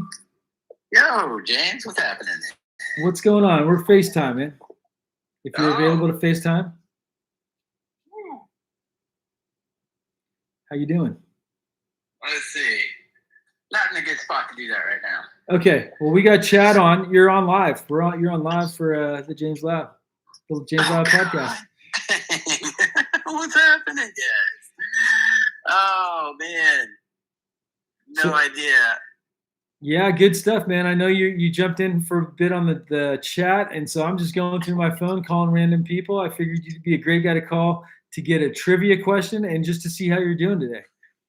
That's badass. I am actually doing my proper protocol in bleaching and wiping down tents right now. Nice. Yeah. Okay. What tip of the day, man? How about tip of the day? Let's start with that. What is your tip of the day for cleaning grow room tents? Tip of the day. I like my Clorox bleach wipes, and 10% diluted bleach is my go-to. Nice. 10% dilution ratio. And do you let it set for a little bit before you wipe it down, or do you just spray and wipe? Absolutely. Contact time matters. Contact time, depending upon different bacteria, viruses, or pathogens like mold. Yeah, I usually try to let it sit for, 30 seconds. Nice. Yeah. Good stuff, man. Well, I would ask you who you got for the Super Bowl. I'm pretty sure you're from Seattle, and even though you don't really like football, you're probably a Seahawks fan. Okay. I'm FaceTiming now. Oh, yeah. Okay. Here we go, guys. Dang, looking sweet, dude. Stoked to be on here, man. Thanks for giving me a call. Absolutely. We doing who are you rooting for today? Because I know your 49ers aren't in it. Preferred Gardens. No, I'm actually not rooting for Seattle because all my friends that are all Seattle fans, they like to talk a lot of crap. So I'm like, I'll root for the Patriots. I'm more of a Patriots fan than a Seahawks fan. It just is what it is. That's sound like a true 49er fan. Yeah. I don't want them. And the funny thing is, if they win, it's just embarrassing that they're going to potentially win. We should be in the Super Bowl. There's a lot of shit that happened over the season. And, it's like, it's rough. Either you're first or you're last. That's how life is sometimes. That's what I love about cannabis. You always win with cannabis. You know what I mean? Like with this plant, there's no winning and losing. There's only winning pretty much. There is, and this is actually what I'm winning right now. That's helping me clean my tents. Dude, that's amazing. So I was asking about it earlier in the chat. It's good stuff, right? Oh, dude, it is absolutely fire. Yes, I mean, coming down to visit you, I think last September. Yeah. Trying all those different jars, you had a lot of great things, but that thing, man, that was definitely the highlight flower of my trip. And thank you for hooking it up from the website. I keep checking the website. It's out of stock on the beans, but I know you're going to have the clones coming in soon. But yeah, I really enjoy that. And then we're going to do new seeds. I'm going to do, a couple generations in on some seed stocks. So that should be interesting when we release those. And yeah, exciting times. We got a big seed drop in April with all new stuff. We got some runts crosses. We got some washers. And we're just going to make more seeds this year than we've ever made before. So it's going to be a lot of fun. That's exciting. A lot of things for people to be testing and to be growing out. I know you got a good crew out there. Shout out to Rue. Shout out to L. Dude, the best. These guys are the best. They're kind of, you in the beginning with the Future Cannabis were a lot like Rue and L and these guys, like that same enthusiasm. And I love when it's authentic and it's just real passion driven like that. It's like it's very obvious to everybody when you love cannabis and you're able to talk about it at the extent. That's something pretty special. And so I'm glad seeing the next generation of guys a couple years down the road, seeing this next generation of guys doing their podcasts and, all the potential in the world for all these guys. Absolutely, man. Well, again, thank you for being part of that crew that's paving the way, particularly in the podcast realm, the OG James Loud show, man. Learned so much from that show. Little bummed that they're off the air right now, the SCP is, but hopefully you've got those archives somewhere. Peter hopefully does, because if not, I think we're screwed. But that's okay. But yeah. To the future, though. To the future. There's many more. There's many more, man. I just, I went to this Dennis Peron event last night for the screening of his documentary, and everybody needs to see it. Everybody from our community that watches it will be inspired or re-inspired.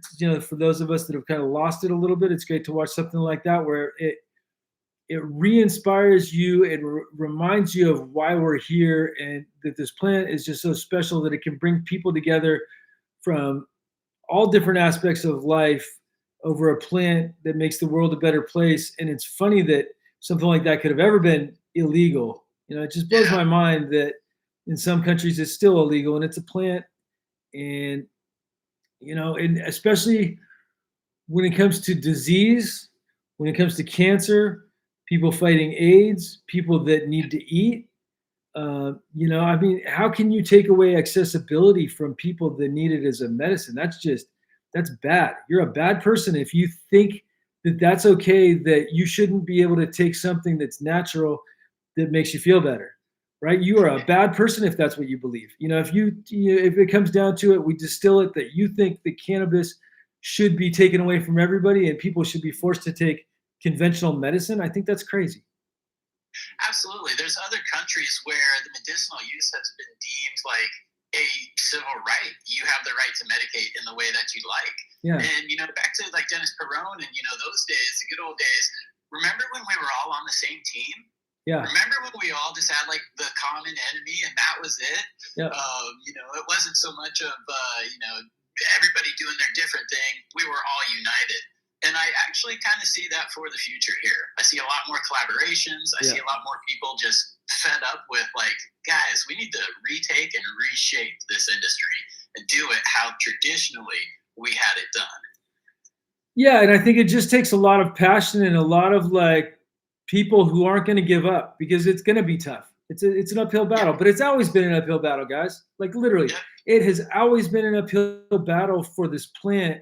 And the reason they made it illegal was such a bullshit thing anyway, right? And then to get it legalized, it took people from everywhere around the United States and other places that said that we're not going to stand for this. Even though it's been illegal for generations now, we're not going to stand for this, and it's not right. And it's amazing that we've all come together to get it to this point, and then the community that built it got taken over by commercialization to a degree, and now those guys are figuring out that it's not going to just work being a commercial commodity. It has to have soul behind it, right? And so now we're going to go back to community. We're going to go back to discussing how we got here for those of you that don't remember or weren't here, and really kind of push that narrative forward that it has to have a soul. And I love that. I love being able to talk about it with people like you. I think that really cool stuff, you know? Yeah, again, I always argue that home growers are the soul. We may not be the biggest purchasers out in the commodity market, but we're the soul. We're going to keep that culture alive. We're going to keep talking, in the chat rooms about it just because we're excited. We're geeked out about it. We haven't been jaded. This is our medicine. Yeah. And you know what? Keep making those beans, because we're going to be the ones who are hunting for those unicorns. So, we need people like yourself who have the foundational work, who kind of ride that middle line. And so sometimes, it's like the old joke. It's like you're too street to be industry. You're too industry to be street. Yeah. Not the case, guys. There's a perfect middle line. And we need that, because we can't do it all as home growers, but we definitely need to find the right people and support them to keep their dream alive, because that feeds all of us. Totally. Yeah, I mean, I love the fact that people can still grow at home, and they better never try to take that away, because that's our God-given right, in my opinion, and it's like, there's something special and calming about growing plants in my backyard every year. I enjoy it so much. And, we were talking earlier a little bit about grow room tents and AI and the potential. So I'm interested in your opinion on, especially being a home grower yourself, what's your opinion on having AI be able to assist you in growing, if you don't know how to grow, buying a tent that has AI and sensors built into it? Yep. So for people with limited mobility, maybe limited time, they're on the road 5 days of the week, or just attention span issues, it could be a good thing, because it's going to allow them to produce their own medicine. The problem, though, with relying on AI is you don't have those interpretive skills. You're not able to necessarily look at the plant, react to what the plant's doing, and then fix it. So it's a crutch, but it can also be an effective tool for certain people who need it most. Yeah. Yeah, and I believe accessibility needs to be the priority with all this stuff. I mean, I think that everybody deserves access, right? Whatever that means. And to be able to grow it yourself, everybody deserves to be able to grow it themselves if they so choose, because you can control the inputs. We can grow our own tomatoes. We should be able to grow our own cannabis. It's very simple. I don't think there's even we may have to argue it, but I don't think there's a real argument there. If especially every input that goes into what you're doing, and you can then choose to put salt in, you can choose to go 100% organic, you can choose to do whatever, you look at your ethos and what do you believe in, and I think that's the beauty of it. But if you're forced to only buy from a handful of brands, there's accessibility, but there's not accessibility to quality. And that's the most important thing with this plant, is the accessibility to quality. When you find, when you're searching and you find that right cultivar that just, hits you in the feels, so important, man. And a lot of times it's hard to get that from the rec, because at least in Washington, there's a particular chain of command. We're not vertically integrated. By the time it gets to you, the consumer, in your hands, it's far from that, pristine, gently handled homegrown nug. Right. Yeah, and it's, there's not a lot of access to that stuff. I think that with the educated market, there's going to be more of a demand. But also, I think the interesting thing is organic. right now, organic outdoor is like very, very cheap and very inexpensive. And I think that will change in the next 5 years, especially because people are going to understand that to maintain organic fields, to be able to maintain the flower and to get the special expression from the sun, we're going to buy that for the effect and we're going to pay more for it. And I could only hope that people get educated enough to understand the value in that, you know? Yeah, I mean, there's always, I think sometimes we take it for granted, you know, as far as like, that made my mouth water, that description. But I'm more of a connoisseur, like I'm more educated. And we are a small percentage of the overall consumer base, unfortunately. So that there is a delineation between that type of consumer and then just your general consumer who maybe buys an eighth a month. Like, it'll be interesting to see which really wins out at scale. But again, if scale goes to craft, that's, again, the rise of the craft grower. And that we still have not fully realized yet, is that craft renaissance in cannabis. Totally. Well, you know, I feel like it's one of those things, like a lot of people have never got to try the best stuff, but the second they taste it for the first time, they're going to be like, that's what I want. I want that. Whatever that is, give me that. Because that happened to me when I was a kid, is the first time I tried really good stuff, because we got shitty stuff at the beginning. And then I remember the time I tried really good weed and I was like, that's what I like. Yeah. The first time I tried cat piss, I was like, that's what I want. I want to smoke that kind of stuff all the time. And there's something like the triggers in your brain sometimes, at least for me, it was like, wow, this is what amazing stuff. And it feels good. Back in the day, we didn't care what it looked like, right? I didn't care as much as what it looked like as how it made you feel and then how it tasted and stuff like we're burned down to the roach. We weren't talking about ash color or oil ring or any of that stuff. We had small 1 gram hand rolled joints a lot of times, or bong rips, lots of bong rips, but like it was all about effect first. And then it was about flavor.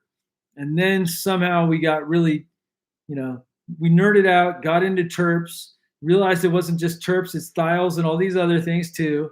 And really kind of taking it to this connoisseur level, which I think is great, but really like sometimes with the commercialization, we lose things like quality in the sense that we start going for looks on Instagram or things like, you know, I feel like we bottleneck ourselves into these things like cookies and gelatos, and they did that with haze in Europe.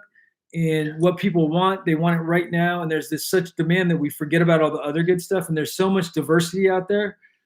I mean, I think we're going to go back into the diversity. You see toad venom, and toad venom is just one of those things that's a sign of the future, of the direction the cannabis is going to go. The purple is going to go away. Not completely. Purple will never go away completely. Candy will never go away completely. It's going to have its lanes, right? And there's nothing wrong with that. But I guarantee you, we're going to see more tropical. We're going to see way more fruity stuff. We're going to see way more diversity with hazes and OGs and different stuff, musky profiles. I'd love to see some lamb's bread stuff get popular, because lamb's bread can be super terpy and super delicious and also have an amazing effect, you know? And, you know, we start focusing on just the candies, and then we lose all this other stuff, and we lose sight of it to where there's populations of the US that have never tried any of the stuff that I just talked about. They've only had candy. Like literally that's all they've had, or only had vape carts that were made from distillate too. But that's a whole nother conversation, you know? I think we just lost Chad.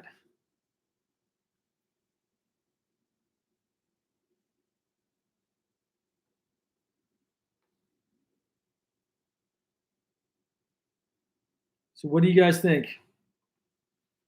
See you later, Chad. I guess if you're still tuned in, man, thank you. Yep, he hung up on us. He got sick of that last conversation about disty carts. But yeah, no, Chad, one of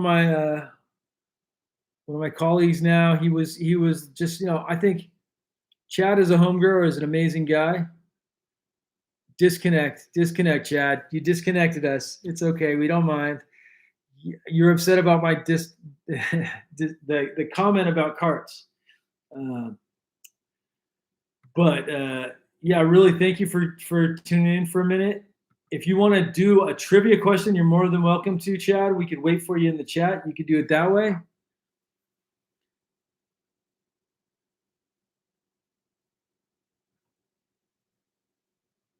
How many people in the chat think looks are the most important thing? Is there anybody, any single person in there? Because I'm not a believer.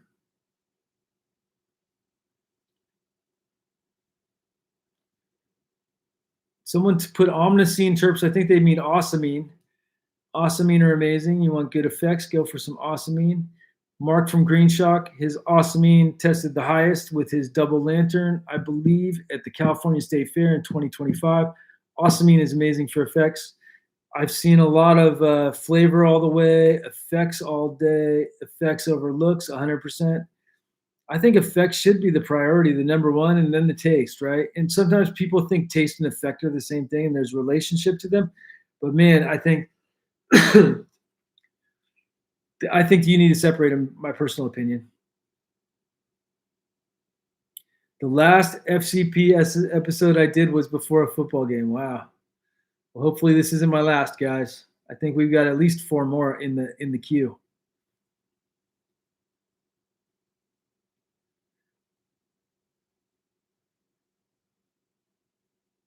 Awesomine is great for all kinds of stuff. Gotta love awesomine. Very specific. Double lemon cherry and permanent marker.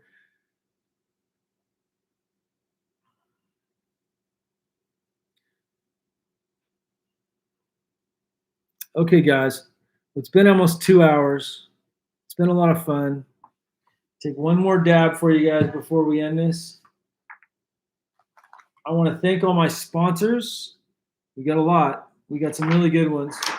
We got Grodan, who's our newest sponsor. Big shout out to Grodan. Love their Stonewall for how we use it. I think it's amazing and perfect. I love doing trials against other substrates.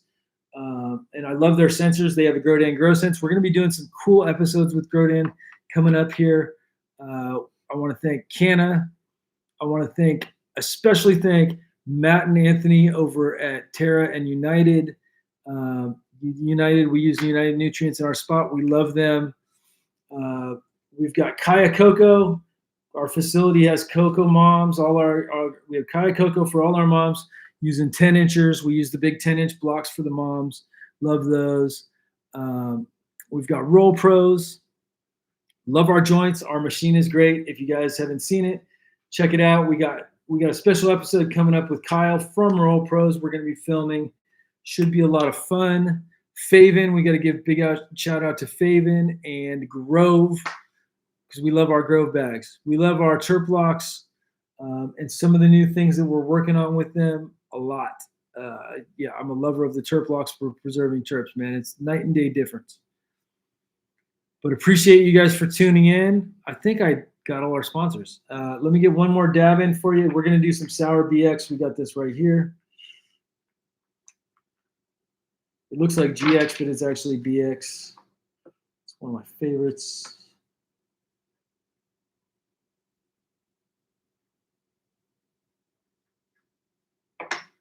$143 people still tuned in. Wow, you guys impressed me. Thank you guys for taking the time out of your day to hang out. I hope you guys had a good time. We're just heating up the Dr. Dabber. I'm going to do one Puffco after that. Got to love this Puffco. Puffco Peak's amazing. Carta Sport from Focus V. I got that as well. All of them are great for different reasons.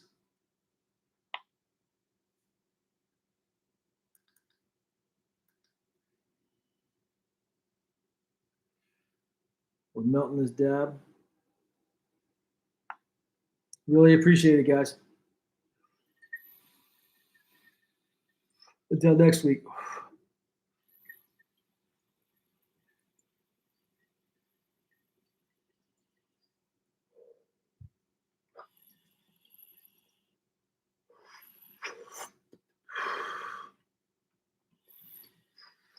Have a good one.